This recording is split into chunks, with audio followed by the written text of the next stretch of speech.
the Martin Luther King holiday weekend. It is Saturday, January 13th. Monday, we celebrate Dr. King's birthday. And you want to join us back here on Monday night, where we will be at WBFL Fox 45 in studio with Ben Crump, U.S. Attorney Eric Barons, Dr. Ben Carson, and Kimberly Kleisig, where we delve further into his legacy. That's Monday right here from WBFF, 7 to 8 p.m. Eastern Standard Time.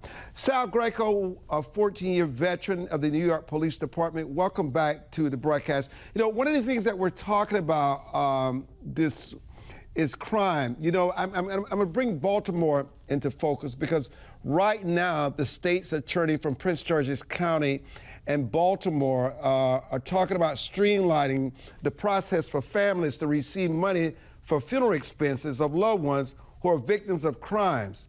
And so these funds, which are administered by the Criminal Injuries Compensation Board, usually takes families up to a year longer to get paid. Why is this a very positive step forward for any families who are victims of these crimes? I think it's actually a good gesture. I would agree with something like that. Also, but the fact that it takes a year to get paid, that sounds like that's a bureaucratic thing. This always happens in city governments where it always takes. I mean, if you settle a lawsuit, same thing where this payment may take like 6, 7, 8 months.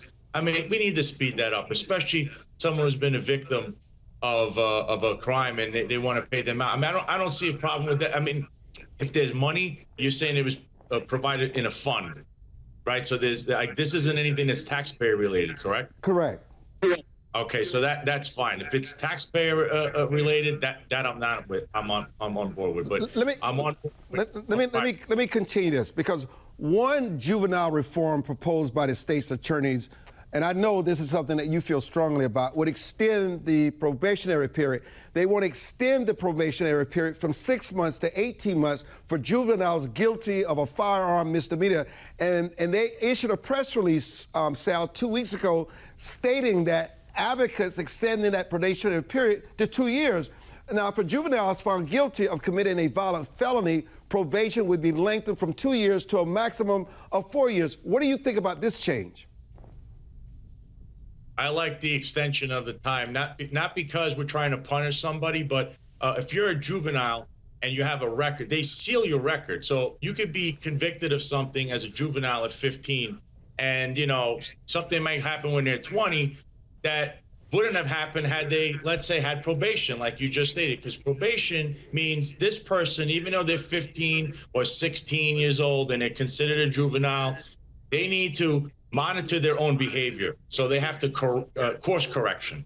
If you're on the probation, that means that you can't even, get caught for a minor violation without them running your name and going, oh, you're on probation, what are you doing? And it's not because we're trying to punish the youth, we're trying to keep the youth in order. It's just because you get in trouble as a youth doesn't mean that you're marked for life. But the longer the probation is, if it's 2 years or 18 months, even 4 years, depending on how old you are, I think that's a step in the right direction, because now this person may not continue down this path, this dark path going into the way of like a life of crime, because they're on probation.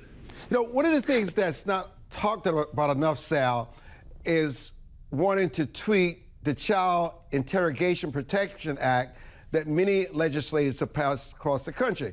This act allows juveniles who are taken into custody, interrogated, or charged with a criminal offense to consult with a lawyer in person or by phone. But many want to eliminate this phone option and allow that consultation to take place solely in person. How do you feel about the support of something like this, and why is that also important? I believe that anytime anybody's either is about to be interrogated or even questioned by anyone in law enforcement, you should have the right to an attorney. If it's a juvenile and if they have to call the attorney, I don't see a problem with that. Hopefully the attorney or someone from their office could come to the station house or the courthouse, wherever that is that the juvenile would be detained at. But if they want to call an attorney and the attorney's present on the phone and he's representing the client, he wants to know what's going on with the case, I don't see a problem with that. In fact, I think that, some people sometimes agree to speak to the police or even federal authorities, not even knowing that they. We have these issues where we freeze every now and then. You're unfrozen, so continue, Sal.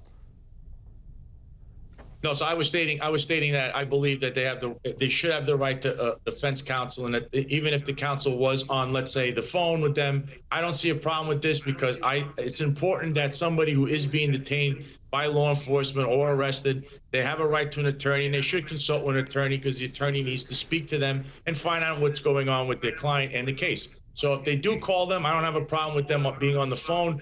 Or if they send someone from their office to represent them, if, let's say, this counsel is another part of the state and it can't come, or another part of the country, I don't see a problem with that. In fact, I employ that people do consult an attorney whenever there is a problem. Talk about the pros and cons of public defenders when you're trying to quickly get to a crime that is committed.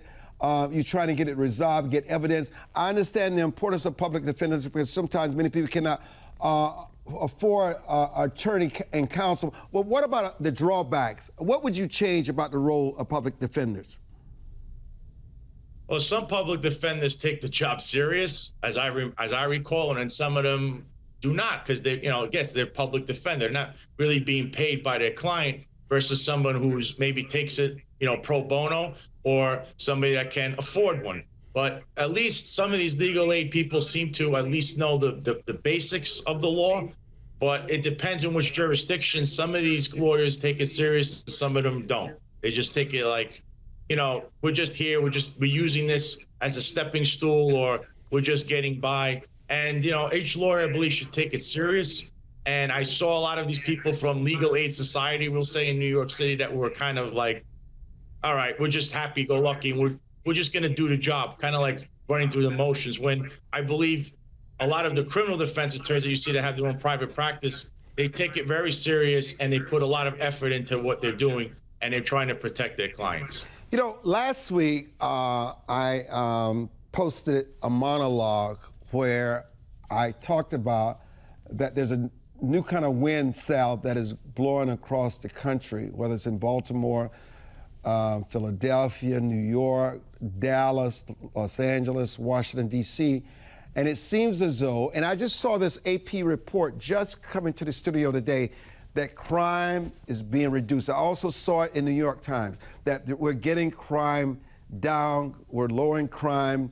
I don't know how you feel, because there's different kind of crimes that we can talk about here, but it seems to be a general consensus that across the country that finally this wokeness is behind us, and the pendulum is swinging all the way back, where law enforcement are being empowered with the tools and the financial resources to do their jobs, to get this control and this juvenile crime under control. What do you attribute this to?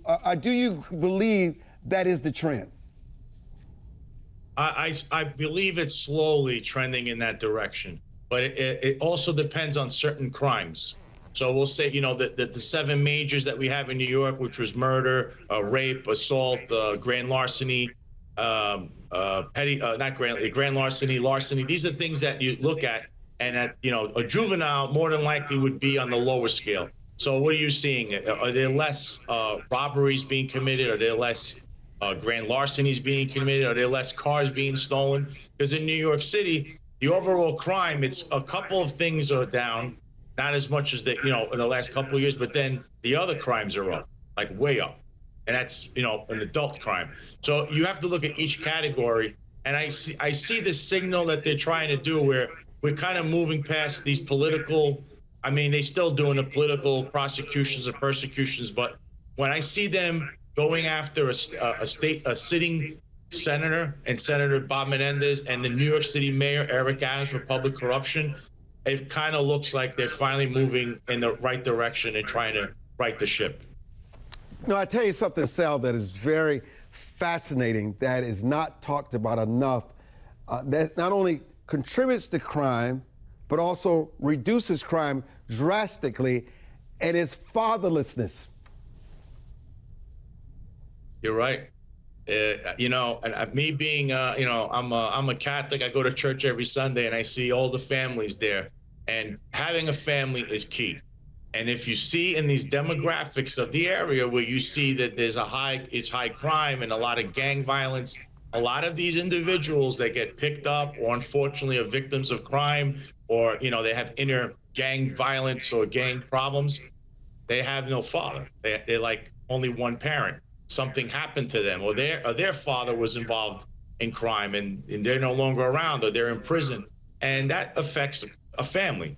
Basically, some of the aspects of what we're seeing in America is they attack the family for a reason, and that's why they hold this whole crazy woke movement that tells you that they're pushing all these different agendas when family matters. It's how it crafts somebody's future, especially somebody who's growing up. And it's a shame when you see these people that live a life of crime and don't have a father to go to or ask questions, because either they're not around or they're in prison, or unfortunately they passed away. Finally, as we look towards Martin Luther King's birthday, and all the rhetoric and all the speeches, and it's a federal holiday, what do you think the legislature or we, the people, can do more to protect the way of life and the livelihoods? And what can we do more to empower law enforcement to cut this crime and cut these other crimes that you spoke about to record lows unseen before in this country? Well, I think that the people, and that's locally, not even federally, locally is where it all starts. So you need to go to those city council meetings. You need to be very, very assertive with city council, very assertive going to these town halls with the mayor, and you must address these problems and tell them, we have these problems, we elected you, we expect this from you. If that doesn't take it, they're not listening, then you need to go maybe and have these protests in the street. Very peaceful, you have a press conference where you're letting your statements and you're letting your voice be heard and your issues are out there. And that's how you're going to get things to turn around, because these politicians are there for one reason. They're supposed to be serving the people and not themselves. Well, look, it's always a pleasure having you on. Thank you so much for joining us. When we come back, Carrie Sheffield is in the house, and Juan Villasmil is also joining us as we continue this discussion on this Saturday, January 13th. I'm Armstrong Williams. We'll be back.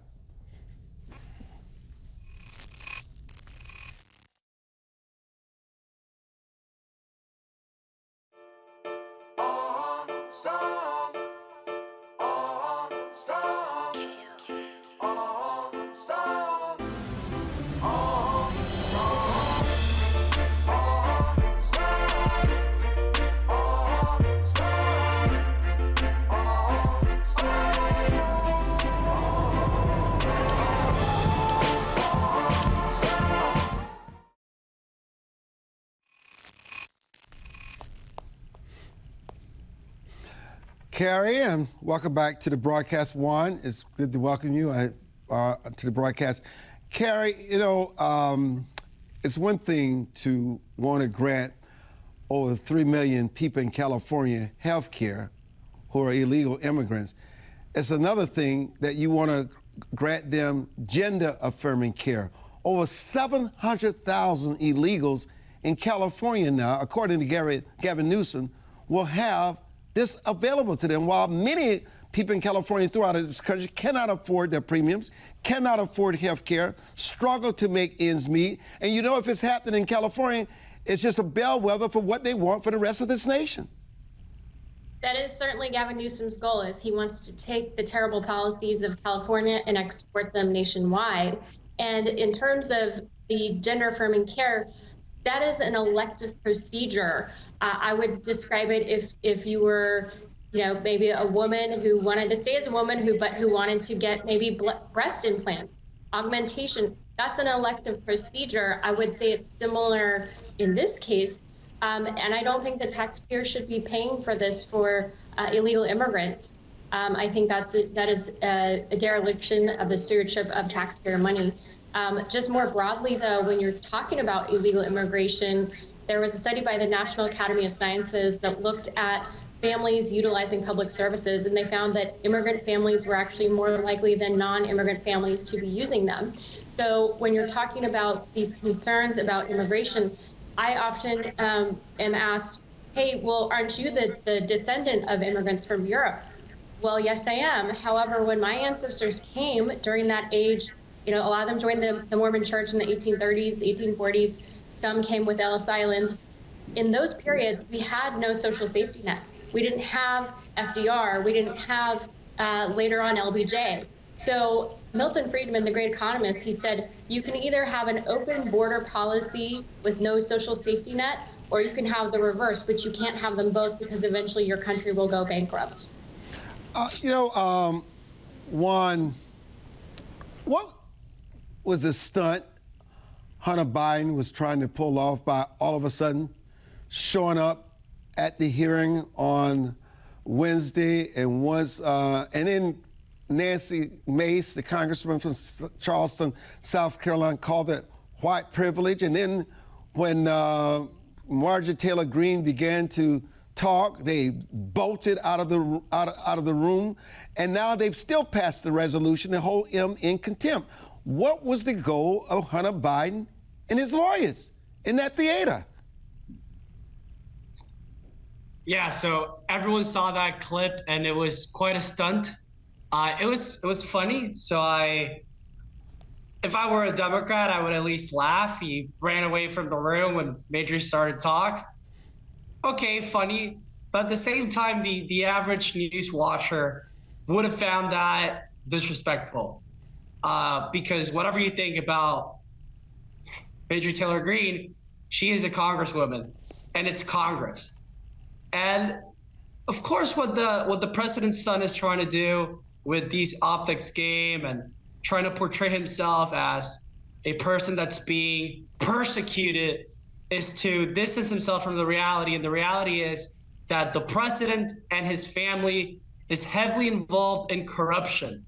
So by portraying themselves as the victims, by inverting the roles of the American people who are the true victims and putting themselves as the ones that are being negatively portrayed and attacked, they hope that they can keep the corruption allegations on Trump and not on themselves.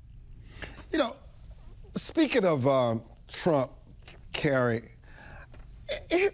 is the president immune from any charges? I mean, the president's seeking absolute immunity from the courts.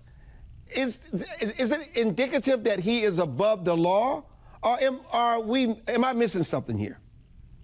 I'm with you, Armstrong. I didn't buy the arguments from former President Trump's attorneys. I think it was in the Fifth Circuit.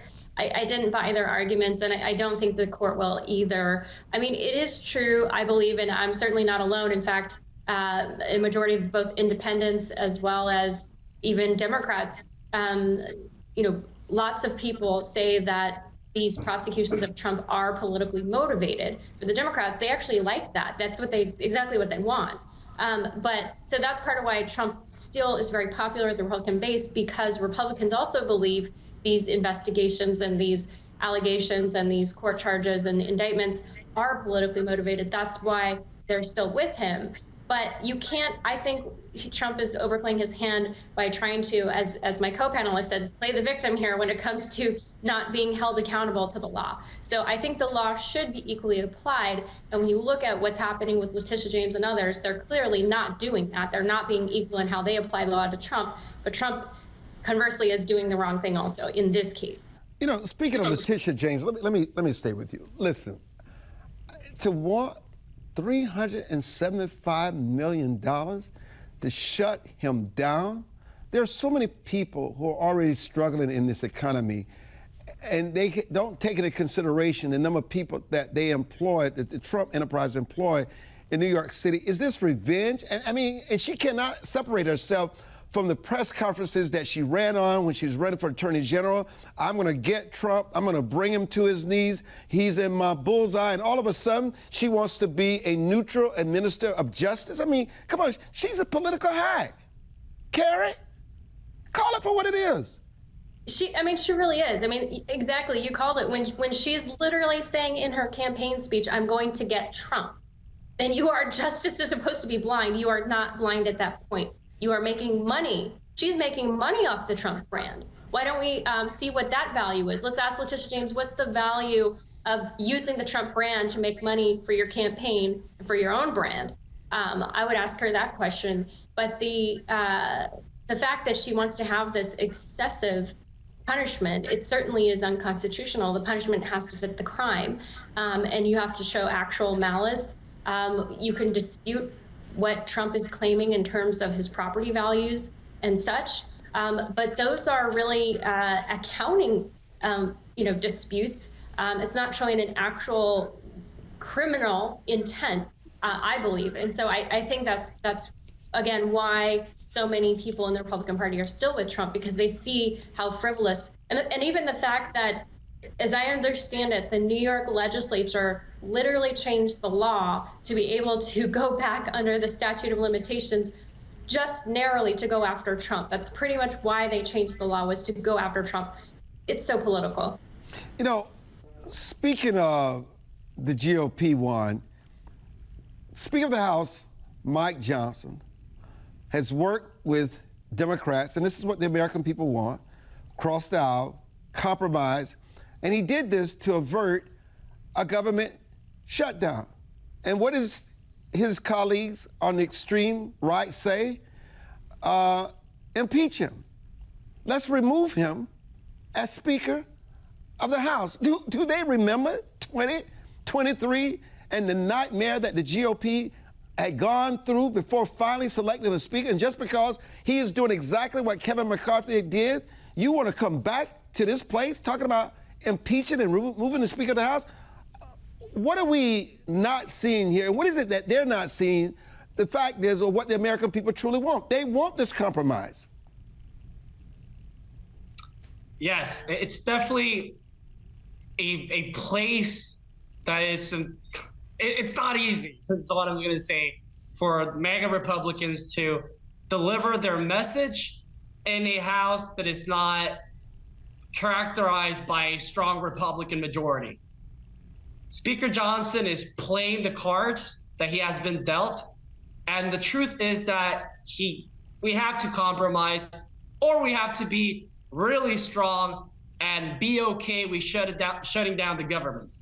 For some Americans, that would be less than okay.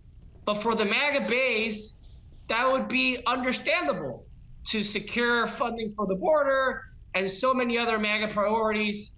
It would be okay to battle the Democrats in the House, even if it leads to a shutdown. So it's not exactly clear what the best path is for the Republican MAGA base, because on one hand, their priorities are not being prioritized by the Biden administration. But on the other, if the other outcome is shutting down and appearing weak and divided as a party, what are we supposed to do? I'm not sure.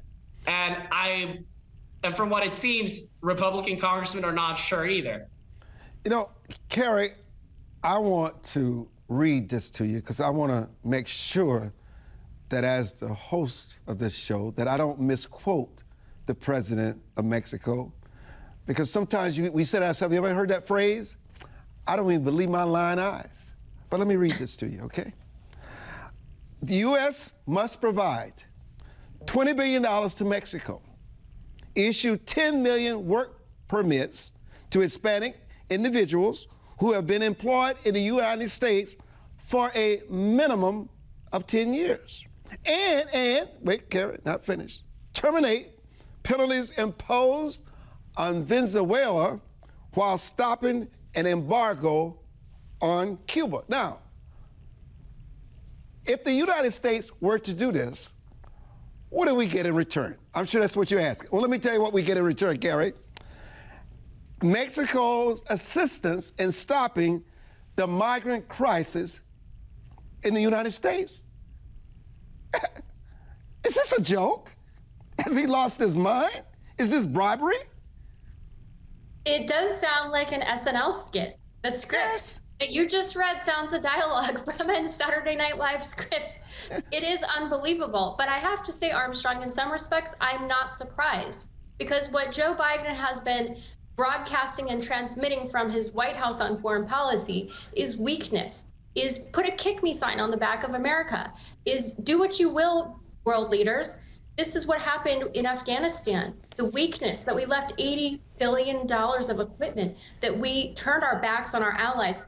My brother's a captain in the U.S. Army, and his former supervisor had a translator. We just got him out in December. He and his wife and young son were trapped there for 2.5 years because she was 9 months pregnant and couldn't travel. I mean, and we still have Americans trapped there. And so who watched that? Well, Vladimir Putin did. And so that incentivized him and saw the weakness that was being transmitted. And so that is why I believe, partially why Putin invaded Ukraine, was because he knew that Joe Biden was weak. And so this is another chapter in the playbook of Joe Biden weakness, to say that your neighbor, who is so utterly dependent in many ways on the United States, is now trying to shove it in our faces and put our backs against the wall, even when we have billions in remittances payments and wages that flow down there. We have the leverage, and yet we have a weak president who is going to be exploited, or the president of Mexico is trying to exploit the weakness of our president. Now, I had to say, obviously on Wednesday night, I had the pleasure of watching that hate fest in Iowa between DeSantis and Nikki Haley, calling each other liars, tearing each other apart. As many people say, Biden destroys this country through the invasion on the borders, his foreign policy disaster. Americans suffer and lost their way of life, and they choose to destroy each other. So when we come back, Juan and Carrie will join me in not only dissecting the recent Iowa debate, but Donald Trump was in New York on a platform by himself, holding his own debate on Fox News. I'm Armstrong Williams, and we'll be back.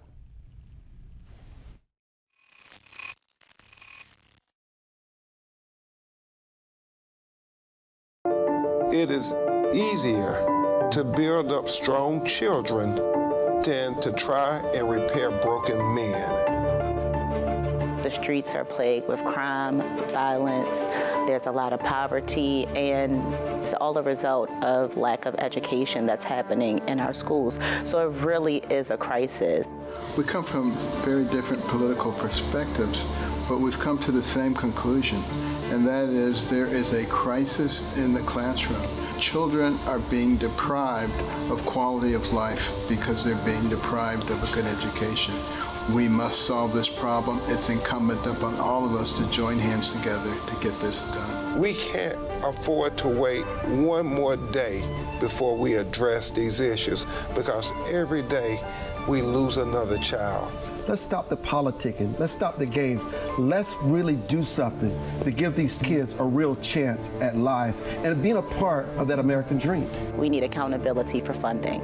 Many of the districts where you're seeing very low test scores, students graduating with very low literacy and math comprehension rates, they are receiving a lot of funding. So where is the money going where our kids aren't being adequately educated? If you believe every child is deserving of a quality education, please go to educationjusticefoundation.com.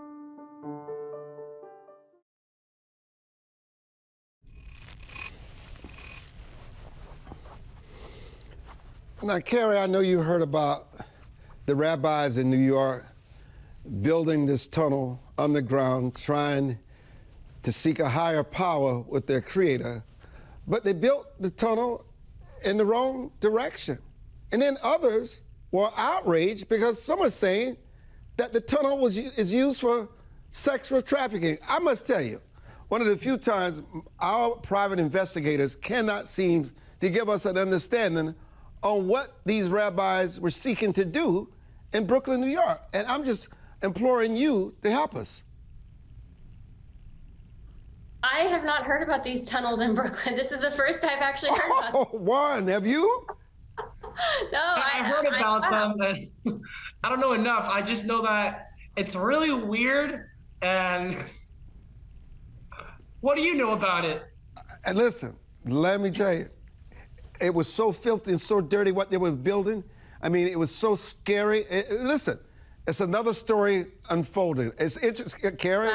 Just go back. You got to see that. For anybody This is a story that's going to get some daylight very soon. But let me move on to greener pastures, okay? Well, the only thing I would say to this in general, well, if you want. Please.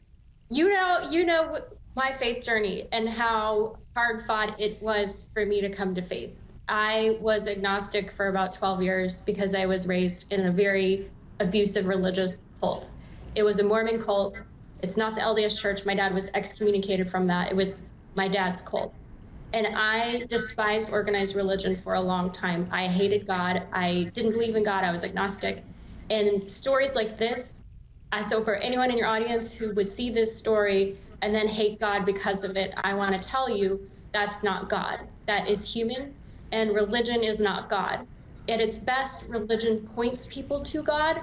At its worst, it separates people from God. And so the behavior of these rabbis, if they are exploiting their networks of trust and faith in God from good-hearted people who maybe they were helping finance it without even knowing it, that's not from God. And so please just be aware that evil behavior by religious people is not God. I heard a really good analogy, and it was that if you listen to someone playing Bach music badly, you don't blame Bach. You blame the terrible musician. Let me just tell you what's interesting about these tunnels. Now, the rabbis claim that these tunnels were built in 2021 to make sure they could have a pathway to their synagogue in 2020, so they could have a pathway to their synagogues, because during the pandemic. But here's the kicker. When the experts went down to examine those tunnels, it was 6 months ago. Okay, 6 months ago. There's something here, and the good thing about it, the truth has a biological advantage. Doesn't need an artificial man to survive. It lives and breathes freely on its own. And believe me, the truth will come out. Now, back to the Iowa debate. DeSantis has thrown everything in Iowa. He's determined to play second. Nikki Haley threw Iowa under the bus, saying when she gets to New Hampshire, you're going to correct what Iowa is about to do. In other words, she's admitting that she's not going to play second, okay? She thinks she has a chance of winning in New Hampshire. Donald Trump all of a sudden decided, well, I'm in New York. Let me just trot on over to Fox and be a part of this debate where I just talk about totally ignore my opponents. He barely mentioned Haley, and they said, why? He's up by 30 points. Listen, savage attacks on each other. And all of a sudden, Trump had something good to say about Chris Christie, because he was on the hot mic saying, Haley doesn't stand a chance against Trump. It's a laughing stock. So all of a sudden he praises him there. What is this, Juan? Is this a circus? The enemy of my enemy is my friend, right? Yeah. When I watched the town hall. Oh, wait a minute, hold on. I was just corrected. Trump was in Iowa for the debate. He was not in New York. Still the same. He's too good. He stands above them to sit on the same stage with them. You know, it's like royalty. I will not be in the same room with my opponents, because wait, they may ask me about my legal woes. They may ask me about my character. Oh, well, you don't have to worry about your character, Mr. President, because they refuse to condemn your character. That is the one place that DeSantis and Nikki Haley will not touch. Go ahead, Juan. Yeah, so as I was saying, the enemy of my enemy is my friend. That's a very Trumpian philosophy. And last night's town hall was, as usual, hilarious. We didn't only see him say pretty words about Chris Christie after he went, well, not purposely, but the hot Nick said some stuff that's not very nice about Haley. He also said the same about Hillary Clinton, who in the past he hated, but now he goes around calling her beautiful Hillary. Why? Because she's not competing. Trump knows that he's in a race against specific individuals, and when they're no longer in that race, he can become friends. He understands this very well, and it's very funny to see him do this in public, because a lot of politicians will try to, portray their politics as reality, as this is who I am and this is who I think, but Trump makes it really obvious. He doesn't like you. Why? Because you're against him. But if you weren't against him, he'll probably be okay with you. Carrie, let's discuss the current landscape. I mean, I wonder if these debates really are going to help shape people's minds, because it seems like every time Trump is maligned, his numbers go up in the polls. What are the key issues shaping the election cycle, especially for conservative voters? Well, it was so interesting that what you said earlier about them failing to go after Biden and instead tearing each other apart. I actually looked at a transcript timeline. It took them about 20 minutes into the debate. That's a long time in TV. That's an eternity to mention the name Biden. And instead, they were just yapping at each other. And when we're in an age of TikTok and 15-second videos, why are you attacking each other instead of going after the substantive policy? One policy issue, to answer your question, that I think should have been elevated far more by people like Ron DeSantis was education and school choice. Ron DeSantis is phenomenal on school choice and education and taking on the teachers' unions. U.S. News and World Report ranks him #1 in the entire country.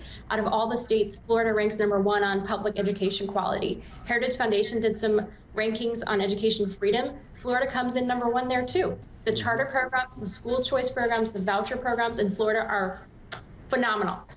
And yet he spends his campaign this past year trying to mimic Trump and trying to be Trump light or Trump Jr.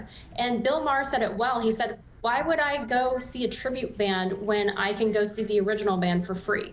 And instead of really focusing on the policy things that get people excited, he was trying to steal the Trump base. The Trump base is about 33% of the Republican Party, roughly. That means there's 2/3 that he could have gone after. And yet he chose to go in the direction of trying to copy Trump. And look, we all can agree Trump is an original. That's the problem. Predictive insights here, Juan. That original doesn't change. Guys, girls, based on your expertise, Juan, what trends should we expect to see in the upcoming elections? And even with the voter sentiment, how are the recent news events influencing voters and how they look at the candidates and the issues which are more important to them, and which is why they will eventually cast a vote in the November elections?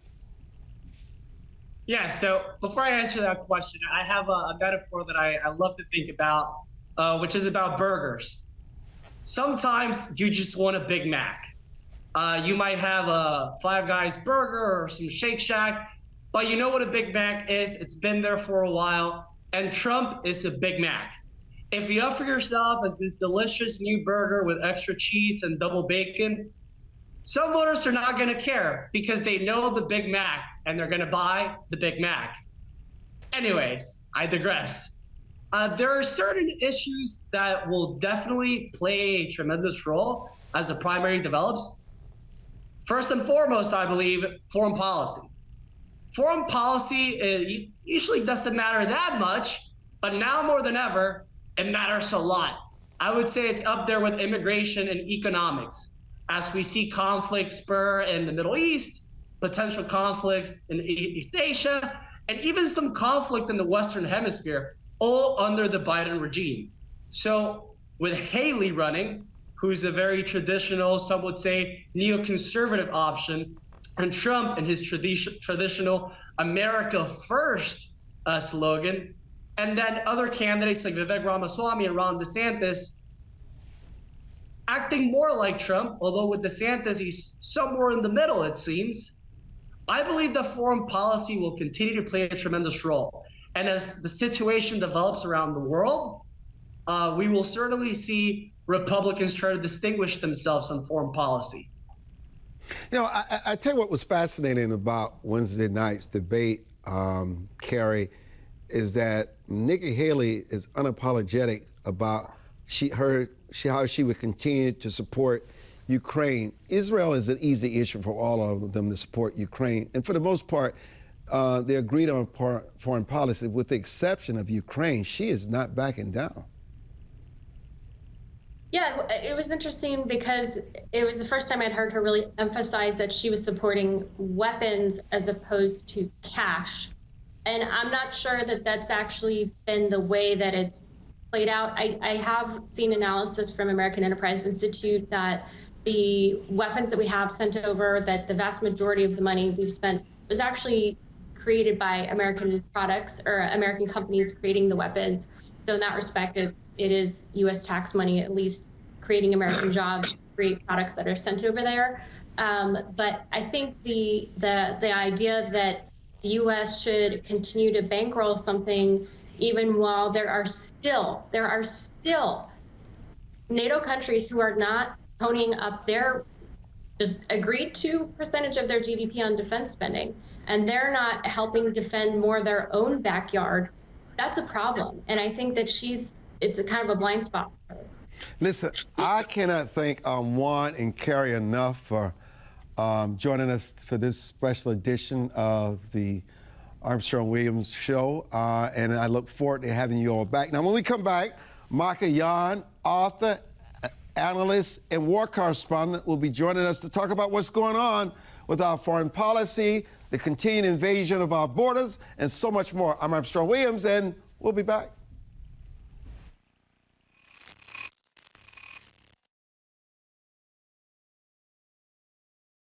As a home buyer, you need a lender who cares about your home ownership dreams.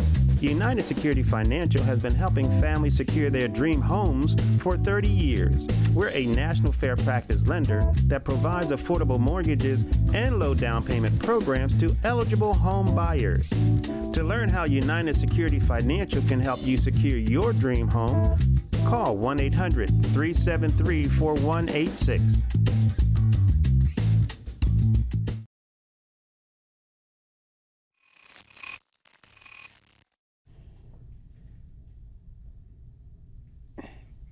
You know, when I saw those guns blazing in Ecuador, how they stormed into that broadcast operation as they were live and held those anchors and producers by gunpoint, you know that hit home with someone like myself who's in the same business in the United States. And so I was looking at an interesting tweet from Micah Yan, and he was talking about Ecuador, and he says this is the well-established route established by the Chinese through Colombia, Darien, California, to future American suburban rape and murder victims. And he goes on to say, we have no time for soft language or lies. As I welcome him back to our format, what did you mean? What are you trying to tell us? Thank you, Armstrong. I'm actually in Panama now, and I'm about to go back to the Darien Gap in a few days. And I want to take you, actually. It's unbelievable. The Darien Gap, as you know what it is, but I'll say it for those who don't. It's that area between Colombia and Panama, which is about 60 miles of no roads. And this is, I'm sorry, this is the Panama Canal behind me, and there's trucks and trains going by. A train just went by, and that was a truck. You may see a ship go by. But in any case, the Darien Gap is if you can get your feet anywhere in South America, you can get up to Colombia, then you go through the Darien Gap, and then you go through that jungle, and you get on buses, and you go on this bridge right beside me over here called the Inter-American Bridge. This is basically Pan American Highway Bridge that goes all the way up to the United States, right? So, the bridge doesn't, but the road does, the Pan Am Highway. So basically, you can be from Ecuador up to California or anywhere in the United States in, I don't know, 2 weeks max. It depends on how quickly you get through the jungle. After that, it's just a matter of mechanics on, getting on the trains and the buses and that sort of thing. But some people actually do it by airplane. If you get to Colombia, you can just fly directly to the United States because of the CBP One app, which is it's an application on people's phone now. They can fill it out and fly directly from Guatemala and Colombia and other places directly to the United States. One of the things that we've been warning about for years now, with 3 years solid, is that when after Biden was installed, I saw you were just over in Washington, by the way. I was and just wanted to just try to say, go to the airport and come down with me, please. And when Biden was installed, I was there at that inauguration, and I flew straight to the border in Texas, and I watched the flows increase immediately. And then I flew down to Colombia, and because I said, they're going to open the Darien Gap wider than it's ever been, right? And they did. They have now. So with U.S. money, they opened this gap so wide that now they're actually building a road. I was just down there looking at the bridge recently. The Colombian side has already built a road up to the border of Panama. And the Panamanian side is now moving that direction to connect them, right? They're building a bridge right now over Rio Chuquinaca. So the bottom line is you can put the whole world through the Darien, especially once they open that road. Not to mention, of course, people are coming through Canada, or they're just flying in, or they fly to Nicaragua or Mexico or Guatemala directly, and then they join the flows. Let me interrupt you again, because it's too important to have you on our show for one segment and not extract as much information from you as possible. Do you really believe that this White House is owned by the Chinese? Oh, it's clear. I mean, if we just look at their actions and the way they behave, they're doing things that don't make any sense whatsoever, unless it's the World Economic Forum and the Chinese Communist Party, their collusion, right? So the World Economic Forum has it's an amalgam. It's more of a front for a lot of different groups. And the Chinese Communist Party is more like a fist, but these two are together, right? So you've got the World Economic, right now they're having the Davos meetings over in Switzerland. Actually, I would be there if I weren't here. And Davos, you'll have a lot of Chinese that'll be there this week. And then there's annual meetings in China as well, right? So they meet all the time. So they have a lot of goals that on the Venn diagram they overlap. But at the end state game, the Chinese and the World Economic Forum are clearly going to fight, because the Chinese Communist Party is crystal clear. They say it all the time. They want to make the world Chinese, and I mean genetically Chinese, right? And they're dead set on doing it. You and I have talked about this a couple times. Yeah, but that's not going to ever happen. No matter how much they fantasize about doing this, it's just not going to happen. But what is it realistically that they can do that can further cripple us? They can do a lot, actually, with biological weapons. They can do a lot more now than could have been done in the past, like genetically targeted weapons. So, I mean, it's not actually out of the realm of possibility that they could put a huge dent in other populations. Of course, they're willing to take a lot of casualties too. If you're willing to take a lot of casualties, you can get a lot more done. So you really believe right now? So you really believe the invasion that we speak of with the number of Chinese, well-trained and soldier-age adults, young adults that are coming across the borders? You actually believe? I got to ask you this. You got to think about this. You actually believe this administration is turning a blind eye that allow Chinese able men to fight to come in this country, knowing what the consequences would be for we the people? Oh, Armstrong, they're not just turning a blind eye. We're funding it openly. Like, for instance, Mayorkas went right out my window here, or if you turn this window sideways, actually the IOM office, we've talked about that before, the International Organization for Migration. We are the chief funder. The United States is the #1 funder for IOM. After that's Germany and Canada, in that order, right? IOM, whose office is, walk out this room and you'll be there in 5 minutes. They're actually looking at the same canal I am. Why would this administration, why defund the destruction of your own sovereignty? Philosophically, I think that populations behave in the same way that individuals and families do, and tribes. In other words, sometimes entire cultures just go insane and commit suicide or mass homicide. We can clearly see that. Look at the Germans. Occasionally, they just go crazy. And you can see some of our old OWI, Office of War Information, black and white films from the old days where our own government's warning us about the Germans. We've defeated them in World War II, but we will have to fight the Germans again another day, because that's basically how they roll, that sort of stuff. But you can see some cultures just sort of in their season, they blossom and go crazy again and collapse back down into their myth. And then they rise up and do it again. Right now, the United States government clearly is funding, like this one camp. When you come down here, I'm saying that I'm trying to program you to come, sir. If you come down, when you come down, I'll take you to China camp. I call it China camp. Here they call it San Vicente camp. That's the main camp that the Chinese go through the Darien Gap in. That's the camp through. It's more of a bus station now. Once they come through the Darien Gap, they go to San Vicente camp. Mayorkas has been there twice with fistfuls of money developing this camp. It's huge now. I'll send you, as soon as we hang up, I'll send you videos and photos. I mean, I was there when he came, right? And I'm there all the time. So is this really fair to say it's the Biden administration that's doing this, or is it the establishment? the establishment, because Biden, as you know, he's just a meathead. I mean, he's a meat puppet. He's nothing. He's a thing. He's obviously doesn't even know where he's at. But it's the establishment, and the establishment clearly is captured. I mean, it's clearly that deep state poison that we have. Which includes both parties. Absolutely, it does. Unfortunately, that's just realistic. And what can you do to stop this destruction of America? Who has the power to stop it? And how? We're clear. This government is clearly not going to last, because we're going to go into massive crisis. And you see Yuval, by the way, the smartest guy around, they say, there's basically little monuments to him in his book Sapiens, like 5 minutes walk from me right now, by the way. And where I'm at right now, Armstrong, is called Ciudad del Sabar, City of Knowledge. This is the old U.S. Army South headquarters in Panama. That's where I'm at right now. And 62 of these NGOs, IGOs, and nonprofits that are making our destruction, this is their headquarters. Their other headquarters like this is in the Philippines. Let me just say this to you. It's intense. These intense paths of the Darien Gap is very challenging and very difficult. It's a natural barrier for migrants traveling north. So some attempt to navigate it in hopes of reaching the United States. You're facing some harsh conditions and challenges.